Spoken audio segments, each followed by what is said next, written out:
बहादुरगढ़ नाम के शहर में एक बेहद पुराना घर था। उस घर को सब लोग भूतिया और अपशकुनी कहते थे, क्योंकि जो भी वहां रहने आता उनकी किसी न किसी कारण से मृत्यु हो जाती। इसलिए वो घर खरीदने के लिए कोई भी तैयार नहीं होता था। एक बार विजय नाम के शख्स ने उस घर को बहुत ही सस्ते दाम में खरीद लेता है और अपने बेटे मोनू के साथ सारा सामान लेकर वहां रहने आ जाता है। घर में शिफ्ट होने के 1-2 दिन में ही विजय को अपने आसपास अजीबोगरीब घटनाएं घटित होने का एहसास होने लगा। पहले तो वह इसे नजरअंदाज करता रहा, लेकिन जब उसे घर में किसी की मौजूदगी का एहसास होने लगा तो वह सतर्क हो गया। एक दिन मोनू दौड़ता हुआ विजय के पास आया और कहने लगा कि वॉशरूम में पानी अचानक बंद हो गया और उसने वहां सफेद कपड़े में एक औरत को देखा। इतना कहते कहते मोनू अचानक चुप हो गया और विजय की ओर उंगली दिखाते हुए कहने लगा, पापा, वो औरत आपके पीछे खड़ी है। इतना कहकर मोनू ने डर से चीखने लगा। विजय मोनू को गोद में उठाकर उसी वक्त घर से बाहर निकल गया। मोनू बहुत सहम गया था, तो उसका डर भगाने के लिए विजय ने उसके लिए एक कुत्ता खरीदा और उसे साथ लेकर तीनों घर वापस आ गए। एक रात बहुत तेज बरसात में जब अचानक घर की बिजली चली गई, विजय ने घर से झांक कर देखा तो आसपास के सभी घरों में बिजली थी सिवाय उनके घर के। तो उसे लगा कि जरूर पावर सप्लाई में कुछ गड़बड़ी हुई होगी। इतने में विजय को मोनू के जोर से चिल्लाने की आवाज आती है। विजय दौड़ता हुआ टॉर्च लेकर उसके पास जाता है।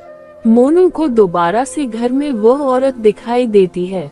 मोनू को सहमा देखकर विजय उसे अपने साथ बिजली ठीक करने के लिए पावर हाउस ले जाता है।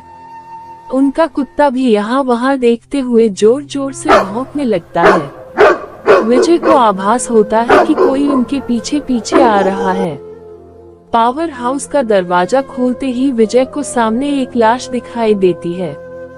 लाश देखकर मोनू भी डर के मारे चिल्लाने लगता है।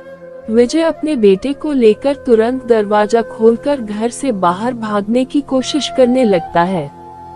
घर से बाहर निकलते हुए अचानक विजय का पांव दरवाजे के पास बनी लकड़ियों की सीढ़ियों में फंस जाता और बहुत कोशिश करने पर भी वह पांव बाहर नहीं निकाल पाता।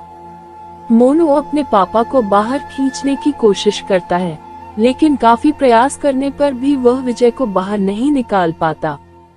कोई उपाय न सूझने पर मोनू अपने कुत्ते को लेकर वापस घर के अंदर चला जाता है और दरवाजा खुद ब खुद बंद हो जाता है। वहां विजय भी करीब 15 मिनट तक मशक्कत करने के बाद अपना पांव बाहर निकालने में सफल हो जाता है। विजय दौड़ता हुआ घर के अंदर जाता है और चारों ओर मोनू की तलाश करता है, लेकिन उसे न तो मोनू और न ही कुत्ते का कुछ पता चल पाता है। बहुत ढूंढने पर भी जब दोनों नहीं मिलते तो विजय हार मान लेता है और उनके दोबारा मिलने की आस में वहीं रहने लगता है। कुछ दिन बाद विजय बिजली की लाइन को ठीक करने के लिए एक इलेक्ट्रिशियन को बुलाता है, लेकिन घर में दाखिल होने से पहले ही वह दरवाजे से ही उल्टे पैर भाग जाता है।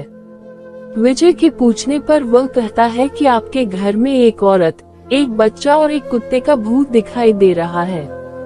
इलेक्ट्रिशियन की बात सुनकर विजय उदास हो जाता है। उसे एहसास हो जाता है कि अब उसका बेटा कभी लौटकर नहीं आएगा, जिसके बाद विजय वह घर छोड़कर चला जाता है और कभी लौटकर नहीं आता। कहानी से सीख: किसी भी चीज पर अपना समय व धन निवेश करने से पहले जांच पड़ताल कर लेनी चाहिए।